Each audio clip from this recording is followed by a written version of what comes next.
lakukan berbagai ketaatan. Jadi bagi kebanyakan orang, mereka akan faham apakah makna taat. Bagi kebanyakan orang, dia faham bahawa makna taat itu adalah mujahadah dan perbanyakkan amal ibadah. Itu yang dipahami oleh kebanyakan orang, ataupun disebut oleh kitab, itu adalah kepahaman awam, yaitu kepahaman yang mana sekiranya kita ingin menjadi baik, dah kita bermujahadah, memperbanyakkan solat, kita mujahadah perbanyakkan ibadat puasa, kita mujahadah perbanyakkan baca Quran. Itu pun susah dah, kita kata. Itu pun susah dah. Jadi kata itulah pemuncak ketaatan kita kepada Allah Subhanahu Wa Taala. Adapun ilmu tasawuf itu baru permulaan taat pada Allah Subhanahu Wa Taala. Jadi permulaan taat kepada Allah, kita mentarbiyah diri kita dan sentiasa suka taat pada Allah Subhanahu Wa Taala. Maka ini permulaan jalan kepada Allah Subhanahu Wa Taala. Ini permulaan jalan makrifat kepada Allah Subhanahu Wa Taala, bukan penghujung makrifat kepada Allah Subhanahu Wa Taala. Adapun permulaan untuk melakukan kebaikan kepada Allah Subhanahu Wa Taala adalah kita memperbanyakkan ketaatan kepada Allah Subhanahu Wa Taala. Alhamdulillah, dulu kita tak suka beramal, sekarang kita dah suka beramal. Alhamdulillah, dulu kita tak suka baca Quran, sekarang kita dah suka baca Al-Quran. Dulu kita tak suka ibadat, sekarang kita dah suka ibadat. Dulu kita tidak berakhlak, sekarang kita sudah berakhlak.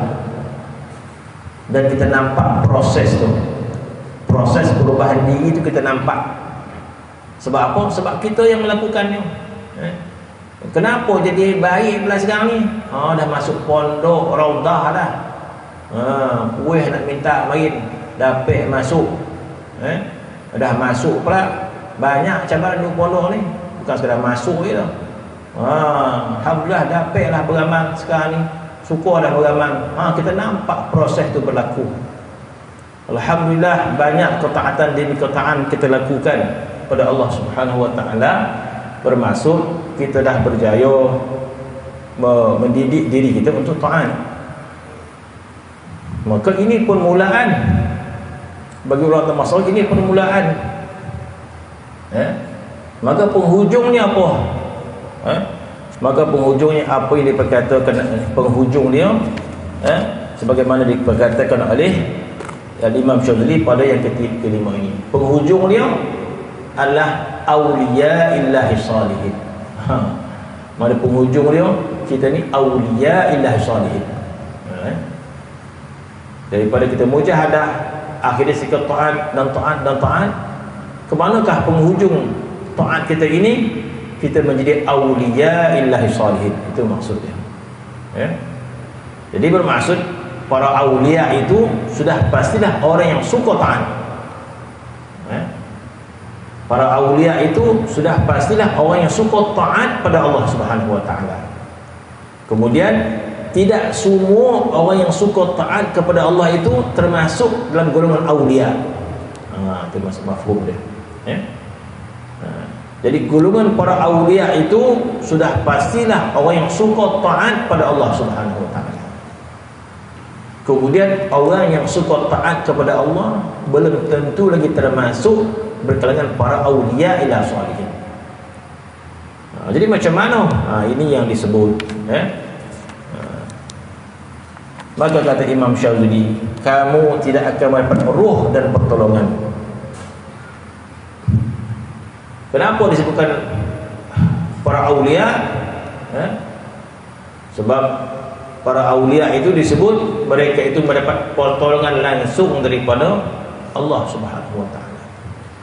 Ataupun para awliya itu adalah mereka merasai inayah Allah. Mereka merasai inayah Allah kepada mereka. Sebenarnya inayah Allah tu ada pada orang taat. Ya? Inayah Allah ada pada ahli taat. Inayah Allah ada kepada orang yang datang ke masjid, datang ke surau. Ada inayah Allah. Inayah Allah ada pada orang solat.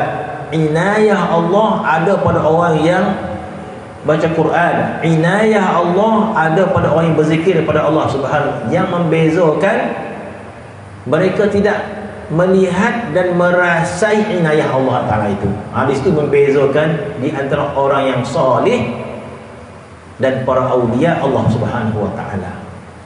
Di situ membezakan di antara orang yang ahli taat, orang yang soleh dengan para awliya. Pada zahir kita melihat sama saja. Orang yang soleh beramal, para awliya juga beramal. Jadi apa membezakan dia antara orang yang ahli ibadat dengan para awliya? Para awliya juga merupakan orang yang suka taat pada Allah Subhanahu wa Ta'ala. Yang membezakannya, para awliya melihat inayah Allah kepada mereka. Ahli taat tidak melihat inayah Allah kepada mereka. Ataupun ahli ibadat, mereka merasakan mereka yang beramal. Sedangkan para awliya, mereka melihat inayah Allah kepada mereka yang menyebabkan mereka beramal. Mereka sentiasa melihat inayah Allah kepada mereka. Mereka melihat sentiasa ibadat mereka itu merupakan pertolongan daripada Allah Subhanahu wa Ta'ala. Itu yang disebutkan oleh Allah Ta'ala dalam Quran. Apa ayat dia? Allah waliyul ladzina amanu. Allah waliyul ladzina amanu. Allah Subhanahu wa Ta'ala, Allah Subhanahu wa Ta'ala adalah wali. Allah Ta'ala itu penjaga kepada orang yang beriman. Jadi para awliya itu adalah mereka merasai inayah Allah kepada mereka, dan mereka tidak memiliki ibadat, mereka tidak memiliki amal. Mereka tidak memiliki amal. Amal yang mereka kerjakan itu adalah merupakan inayah daripada Allah. Sentiasalah mereka itu merasai inayah Allah kepada diri mereka. Berbanding ahli ibadat, mereka merasakan mereka lah yang beramal, mereka lah yang mujahadah. Itu yang disebut ahli ibadat melihat kewujudan dirinya. Para awliya tidak melihat kewujudan dirinya. Mereka melihat adalah inayah daripada Allah Subhanahu wa Ta'ala. Hasil daripada mujahadah, hasil daripada zikrullah, hasil daripada ma'rifah mereka kepada Allah Subhanahu wa Ta'ala. Mereka tidak melihat amal mereka itu milik mereka. Semua adalah inayah. Mereka merasa inayah Allah kepada mereka. Maka disebut sebagai kamu tidak akan mendapat ruh merasa inayah Allah Subhanahu wa Ta'ala. Kamu tidak akan mendapat ruh serta pertolongan, dan kamu tidak akan mendapat maqam kewalian, sehinggalah terhapus daripada hati kamu pergantungan kepada ilmumu. Insya-Allah kita. Maka tidak lagi bergantung kepada ilmunya, tidak lagi bergantung pada hartanya, usahanya. Berusaha pun tidak. Di sinilah kita kata penipuan yang halus terhadap seseorang pada amalnya, iaitu dia merasai memiliki amal, dia merasai memiliki ilmu tu dia punya. So apa? Susah datang, kau malih datang, dan rajin datang, sebab tu dia ada ilmu. Masya-Allah, alhamdulillah dia rajin datang. Akhirnya dia faham. Orang yang sekali-sekali datang tak faham. Kenapa kau faham pula? Ada ilmu pula. Dan rajin datang, itulah kau malih. Jadi kata-kata sebegitu jadi macam mana? Kata-kata sebegitu mereka tebal hijabnya daripada Allah Subhanahu wa Ta'ala, menyebabkan hijabnya tebal. Sebab apa? Sebab dia merasa ilmu tu milik dia. Begitu juga amal. Itulah yang kau malih kata dia nak rajin. Dia kata, ayo kita kata ketaatan itu satu tuntutan, tetapi di sana ada lagi hijab. Seseorang itu apabila dia merasakan bahawa dia beramal dengan banyak, dia punya amal, Masya Allah, rajin puasa dan rajin baca Quran, ayo silakan. Tetapi dia melihat amal dia yang banyak, itu hijab hatinya dengan Allah Subhanahu wa ta'ala. Maka disebut oleh Imam Syazuli, tidak akan mencapai derajat kewalian. Kita bukan nak mengejar derajat kewalian itu, tapi kita nak menyebut bahawa ini adalah adab yang tinggi yang dituntut oleh Allah Subhanahu wa ta'ala. Bukan kita nak menyebut nama kewalian itu, tetapi kita nak menyebut tentang adab yang tinggi apabila seseorang itu melihat amal kebajikannya itu adalah milik Allah Subhanahu wa ta'ala. Bukan nama kewalian itu yang kita nak kejar, tidak, tapi adab yang ada pada orang itu. Apa adab dia? Mereka amalnya banyak, Masya Allah, ilmunya mungkin banyak, tetapi mereka tidak melihat pada ilmu itu miliknya, ataupun dia tidak bergantung pada ilmunya, dan dia tidak bergantung pada amalnya, tetapi dia bergantung kepada Allah Subhanahu wa ta'ala. Itu yang ditunjukkan oleh imam mazhab kita, Imam Syafi'i radhiyallahu anhu. Walaupun Imam Syafi'i banyak amal dia, siapa yang boleh beramal macam Imam Syafi'i radhiyallahu anhu? Siapa yang boleh menjaga halal haram sebagai Imam Syafi'i radhiyallahu anhu, yang menjaga makan dia, yang menjaga pandangan dia? Siapa boleh menandingi ilmu Imam Syafi'i? Tak ada seorang pun yang boleh menandingi Imam Syafi'i yang begitu hebat. Tetapi ketika mana Imam Syafi'i nak meninggal dunia, bagaimana Imam Syafi'i menunjukkan adab yang tinggi. Maka ketika nak meninggal dunia, Imam Syafi'i tidak berharap pada amalnya. Sepatutnya orang yang banyak beramal macam Imam Syafi'i tak payah nak risau dah, syurga depan mata, agak macam itulah. Setiap hari hafal Quran, setiap hari khatam Quran. Di bulan Ramadan 2 kali sehari khatam Quran. Kita khatam sebulan sekali pun dah handal mana rasa dah. Syurga menanti depan rasa dah. Galak buana dah khatam Quran, tak payah banyak dah. Dah banyak syurga dapat dah. Copek nak perasan. Imam Syafi'i baca Quran khatam setiap hari sehari. Masa bulan Ramadan sehari 2 kali. Apalagi amalan yang tidak dilakukan oleh Imam Syafi'i, ilmunya macam mana? Tapi kita nak amati, bila orang tanya macam mana keadaan engkau ingin bertemu dengan Allah Subhanahu wa ta'ala, maka kata Imam Syafi'i, amal aku amat sedikit, aku tak boleh berpegang pada amal aku tak boleh bersandar pada amal aku. Bermaksud Imam Syafi'i sendiri pun tak yakin dengan amal dia diterima atau tidak oleh Allah Subhanahu wa ta'ala. Kemudian Ismail mengatakan bahawa dosa aku banyak.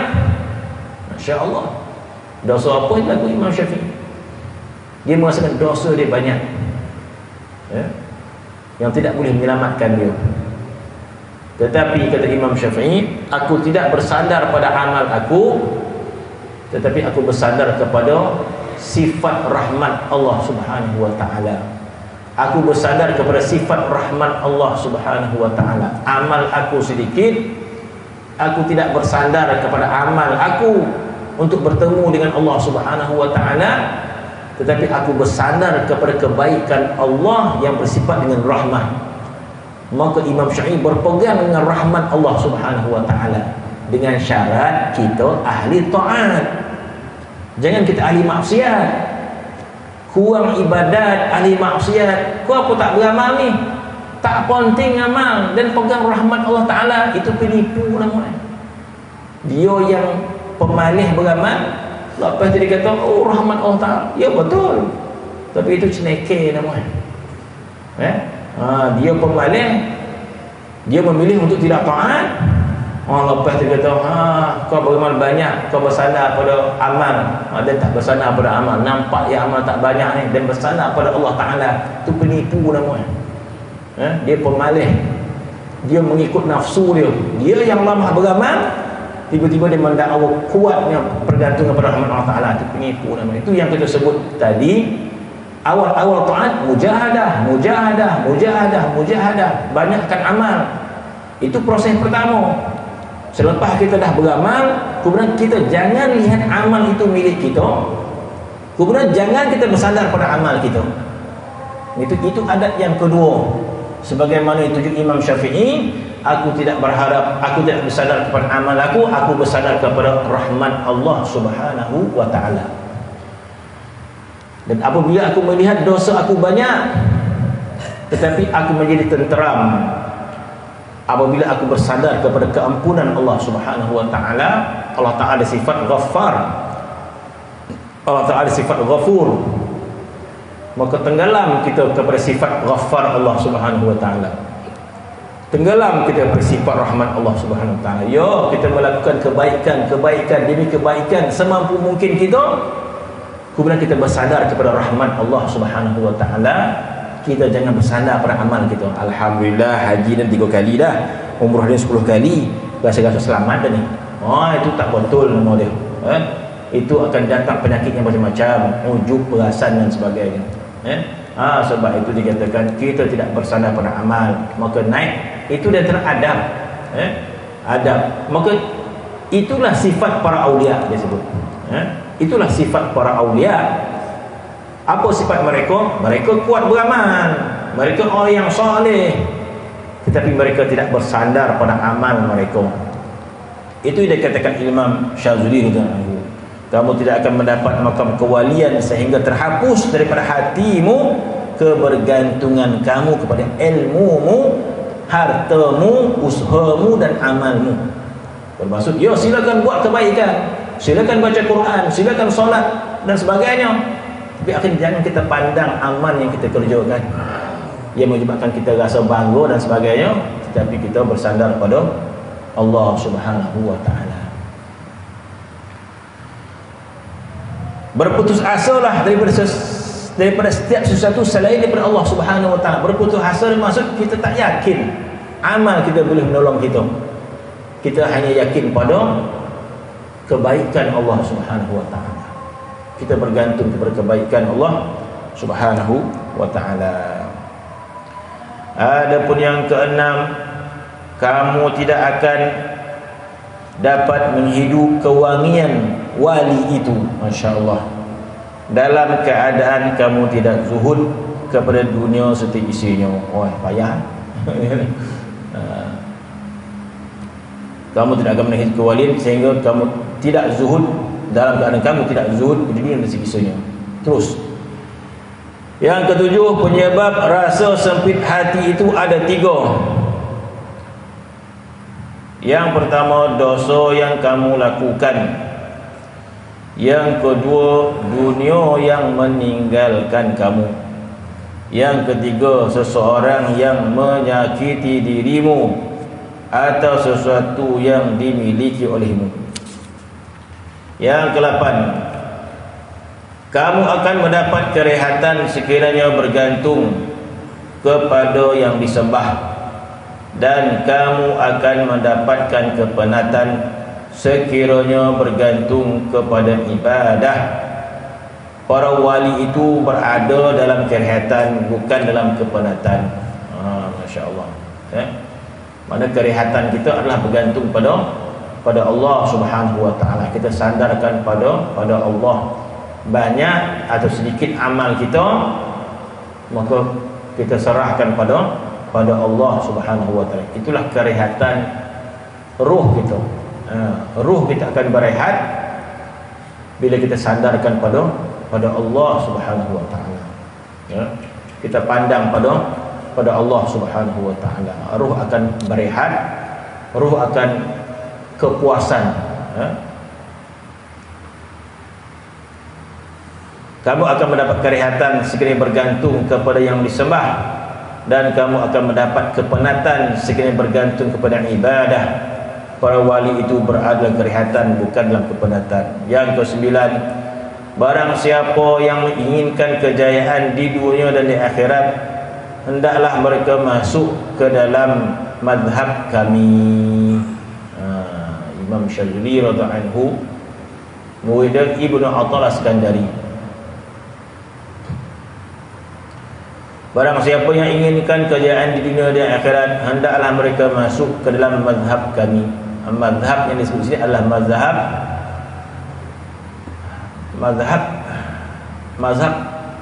batin, mazhab batin atau mazhab ahli tasawuf, mazhab ahli tasawuf, ataupun mazhab kami bermaksud mazhab jalan ma'rifat kepada Allah Subhanahu wa taala, jalan menuju makrifat Allah. Jadi masukkan mazhab di sini bukan mazhab fiqh, bukan mazhab Syafi'i, bukan mazhab Hanafi. Jadi masukkan mazhab makrifah kepada Allah Subhanahu wa taala.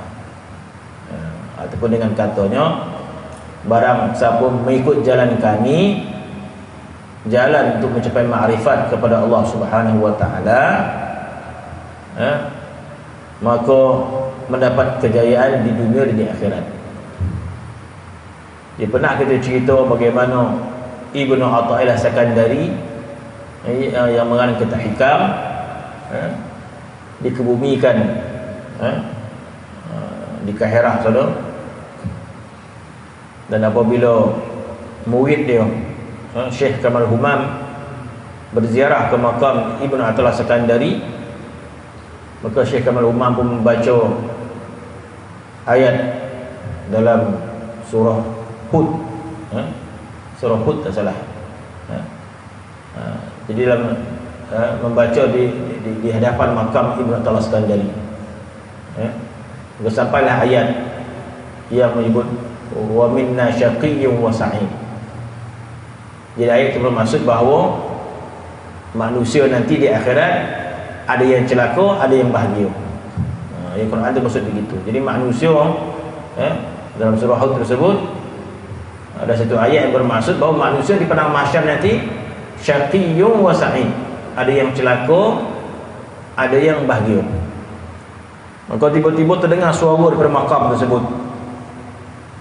Ibnu Athaillah Iskandari menjawab, maka itu dikatakan karamah. Karamah apa yang pelik berlaku kepada orang yang salih. Maka disebut salah satu karamah Ibnu Athaillah Iskandari keluar sahur daripada makam selepas wafatnya. Itu ditinggali oleh murid dia Syekh Kamal Humam. Maka menjawab Ibnu Athaillah Iskandari kepada Syekh Kamal Humam, sesungguhnya orang yang ikut jalan kami tak ada yang syaqi. Kata Ibnu Athaillah, sesungguhnya orang yang ikut cara kami, ikut madrasah kami, ikut manhaj kami, kata Ibnu Athaillah Iskandari, tak ada yang celaka, kata dia. Orang ikut madrasah kami, orang ikut manhaj kami, orang ikut jalan kami, tak ada yang celaka, wahai Kamal Humam. Wahai Kamal Humam, orang yang ikut madrasah kami tak ada yang celaka. Kenapa?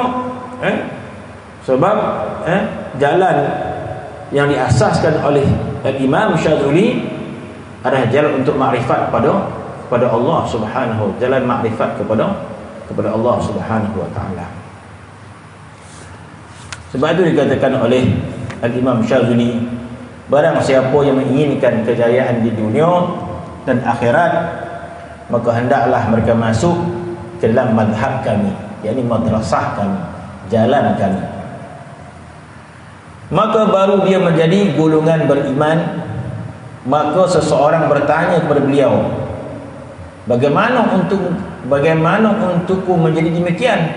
Macam mana nak jadi begitu?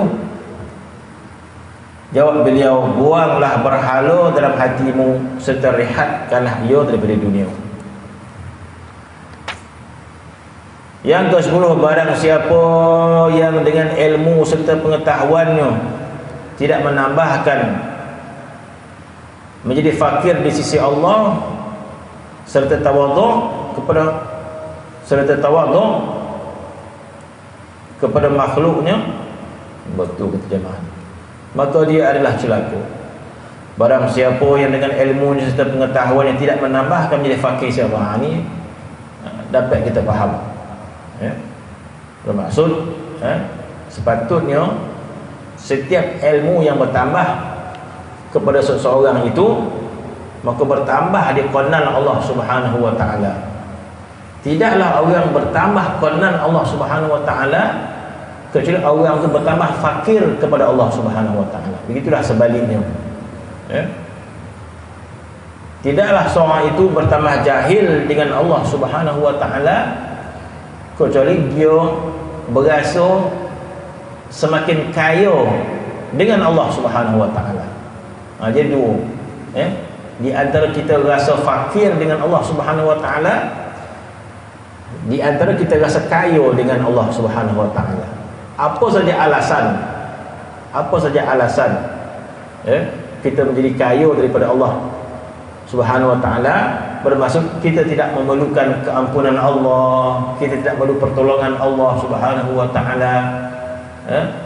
Apa saja alasan? Sama alasannya kita punya amal yang banyak, amal kita banyak, ibadat kita banyak, ketaatan kita banyak. Jadi kita tidak mengharapkan apa-apa lagi daripada Allah Subhanahu wa taala disebabkan amal kita banyak. Maka kita bertambah jahil sebenarnya. Sebab orang yang bertambah ilmu dia, bertambah dia amat-amat bergantung dengan Allah Subhanahu wa taala. Siapakah yang lebih banyak amal berbanding Nabi kita sallallahu alaihi wasallam? Siapakah yang lebih banyak taat dia berbanding Nabi kita sallallahu alaihi wasallam? Dalam keadaan itu Nabi menunjukkan kefakirannya kepada Allah Subhanahu wa taala. Dan Nabi lah ketua fuqara, kata-kata. Dalam erti kata, Nabi lah orang yang paling kuat kebergantungannya kepada Allah Subhanahu wa taala. Sebab itu Nabi yang mengajar kita supaya jangan bergantung pada amal kita. Maka Nabi mengatakan tidak ada seseorang pun masuk syurga dengan amalnya. Ini menggambarkan kepahaman Nabi tentang kebergantungan itu adalah kepada Allah, bukan pada amal. Maka dia mengatakan tidak ada seseorang pun masuk syurga dengan amalnya. Hatta engkau ya Rasulullah tidak masuk syurga dengan amalmu. Hatta aku sendiri tidak masuk syurga dengan amalku kecuali mendapat rahmat daripada Allah Subhanahu wa taala. Kecuali aku ini diselubungi rahmat oleh Allah Subhanahu wa taala. Menggambarkan Nabi bersandar pada rahmat Allah Subhanahu wa taala, tidak bersandar pada amal dia. Bermaksud Nabi tidak merasa kaya dengan amal dia.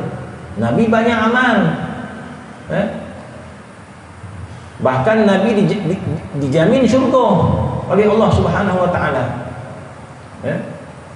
Tetapi Nabi tidak bersandar pada amal dia. Nabi bersandar pada Allah Subhanahu wa taala. Jadi tidaklah dikatakan orang itu bertambah ilmunya. Barang siapa bertambah ilmunya, maka kalau tidak bertambah kefakirannya kepada Allah Subhanahu wa taala, maka ilmu itu tidak manfaat. Allah Subhanahu wa taala menyebut dalam Quran, innama yakhshallaha min ibadihi ulama. Innama yakhshallaha min ibadihi ulama. Hanya sahaja orang yang takut kepada Allah itu daripada kalangan ulama. Ulama kata jamak daripada alim. Orang yang paling takut kepada Allah, orang yang paling banyak ilmu dia. Tapi kalau orang banyak ilmu agama dia tapi tak takut pada Allah Subhanahu wa taala, bukanlah alim, bukanlah ilmu sebenarnya. Begitu juga rasa kefakiran pada Allah Subhanahu wa taala. Bertambah ilmu tapi tak bertambah rasa bergantung pada Allah Subhanahu wa taala. Mungkin saja dia bergantung pada ilmunya, dia bergantung pada amal dan sebagainya. Ini adalah hijab yang ramai orang tertipu dengannya. Lawan kepada kefakiran tersebut adalah merasa diri kita kaya daripada Allah Subhanahu wa taala. Kita tidak perlu Allah.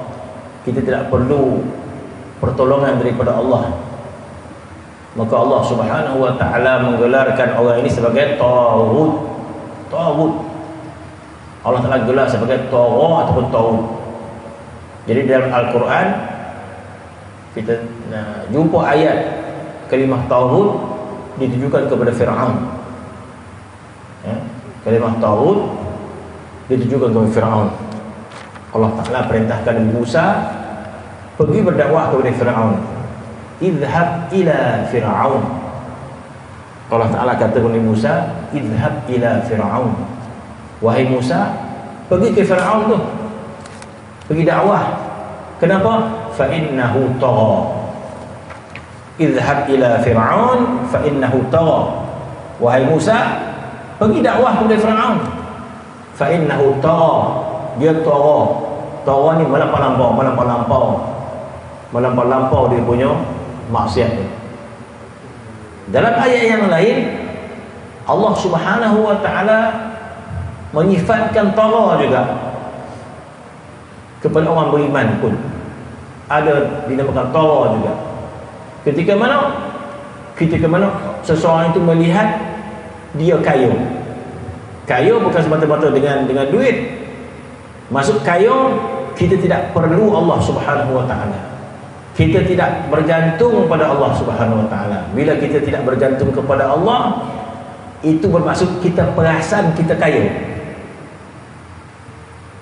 Bila kita tidak mengharap keampunan Allah sebab kita banyak amal, tak perlu minta maaf kepada Allah Ta'ala, tidak perlu bergantung kepada Allah sebab amal kita banyak, maka Allah Ta'ala sebut kita tagha. Innal insana la yatagha. Innal insana la yatagha. Sesungguhnya manusia itu tagha. Tagha apa? Melampau. Innal insana la yatagha. Sesungguhnya manusia itu jadi tagha. Ar-ra'ahu istaghna. Ketika mana dia melihat, ketika mana dia perasan, ketika mana dia berasa dia kaya. Ar-ra'ahu istaghna. Jadi rasa kaya ni bukan semata-mata dengan harta, rasa kaya dengan amal, rasa kaya dengan ilmu. Bermaksud dia tidak bergantung pada Allah Subhanahu wa taala. Macam anak dah besar lah. Anak dah besar nak bergantung ke mak, tak ada, gaji dah besar, tak ada bergantung lah. Yang bergantung budak kecil, umur 2 tahun 3 tahun, nak makan pun mak, nak minum pun mak, nak surah pun mak, bergantung pun mak dia. Bila dia dah besar, tak kisah. Sebab apa? Dia dah rasa dia kaya. Begitulah hamba dengan Allah Subhanahu wa taala. Allah Ta'ala tak nak kita bila tidak bergantung kepada dia. Bila kita tak bergantung kepada Allah, marah Allah Subhanahu wa taala. Bila kita rasa diri kita, marah Allah Subhanahu wa taala. Maka Allah Ta'ala sebut kita tagha. Innal insana la yatagha ar-ra'a istaghna. Manusia jadi melampau-lampau. Walaupun kita ahli taat, walaupun kita ada ilmu, kita tertipu dengan amal kita, kita tertipu dengan ilmu kita, maka kita tidak lagi bergantung pada Allah Subhanahu wa taala. Maka hakikat dia tak ada ilmu. Sebab Imam Syafi'i mengatakan bahawa barang siapa dengan ilmu serta pengetahuannya tidak menambahkan kefakirannya kepada Allah Subhanahu wa taala, maka dia adalah celaka. Maksudnya tidak bermanfaat ilmu tersebut. Jadi apa saja ilmu yang ada pada kita sepatutnya membawa kepada rasa hina di hadapan Allah Subhanahu wa taala. 11. Sekiranya kamu menjadi seorang yang beriman dengan sebenar-benarnya, kamu akan dapati kesemuanya selain kamu adalah musuhmu. Seperti sabda Sayyidina Ibrahim alaihi salam, fa innahum aduwwun li illa rabbal alamin. Yang nama dia musuh ni apa? Yang dinamakan musuh apa? Kita boleh namakan musuh tu apa saja. Nyamuk musuh sebab isap darah gitu. Apa boleh musuh? Tu musuh yang selalu datang masuk pondok tu kan. Habis kita buat pagar, tu musuh. Musuh kita tu gitu. Marah benar tu musuh kita. Macam mana buat dogi pula tu? Terpaksa buat pagar puluh ribu habis. Apa nak habis pagar ni? Musuh. Itu istilah kita. Istilah kita musuh itu sesuatu yang membinasakan tanaman kita. Bagi istilah kita, yang nama musuh itu yang membinasakan badan kita. Nyamuk musuh. Yang kita kata musuh itu yang membinasakan harta kita, yang membinasakan tanaman kita, yang menindas. Itu istilah kita. Jadi sebenarnya istilah musuh itu apa sebenarnya? Kita yang salah faham makna musuh sebenarnya. Bila kita salah faham tentang musuh, maka kita membenci salah orang. Salah benda kita benci. Sebab yang nama musuh kita benci lah. Kita benci lah. Binatang yang merosak tanaman kita, musuh kita. Tetapi kita tersalah faham tentang musuh, dan kita tak kenal bahawa musuh itu siapa, sehingga musuh kita jadikan kawan. Kita tak tahu. Jadi istilah musuh yang sebenar apa? Istilah musuh yang sebenar adalah sesuatu yang memisahkan kita dengan Allah Subhanahu wa taala. Itu musuh sebenarnya. Tapi kita tak faham dan tak nak faham. Bagi kita itu